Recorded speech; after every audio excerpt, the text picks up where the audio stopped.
Hi guys! Magandang gabi. Today's our vlog is for all OFW sa lahat ng nalalagas na buhok. Katulad ko, meron pa tayo dyan solusyon. Sibuyas. Lutuin nyo lang siya, pakukuluin nyo lang po siya. Ito po ang aking gamit.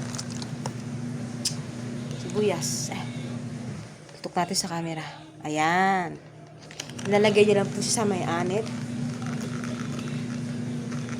Bababad nyo lang po siya ng 1 oras. Ganyan lang po siya sa anit, sa pinaka-anit nyo po. 1 oras nyo po siyang ibababad.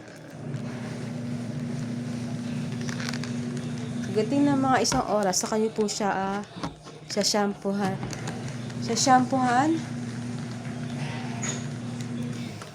Tapos magsuklay po kayo, makita nyo po. Wala na kayo makikitang buhok na nalalagas. Kasi effective po siya. Sibuyas. Hiwain nyo lang po siya ng maliliit. Kasama po yung balat niya na kulay pula. Pakuluin nyo po siya ng pakuluin. Hanggang siya ay kumulo. Tapos pag kumulo na po siya, okay na po siya. Palamigin nyo po siya. Sa kanya po siya ilagay sa garapon na ganito kalaki. Sa akin ito ko lang siya nilagay.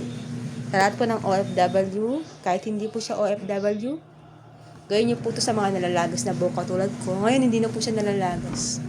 Kasi, gumagamit na po ako ng onion red. Mas effective po yung kulay red. Kasama po yung balat. Lutuin nyo po siyang kulong-kulo. Tapos, saka nyo po siya ilagay sa buhok. Sa pinaka-anit niya po. Yan. Ano po. Effective po siya.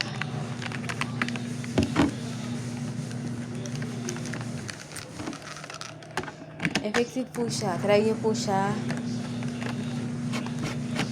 Wala pong mawawala kung itatry nyo po siya. Pero maganda po. Effective na effective po. Comment po kayo kung nagustuhan nyo po yung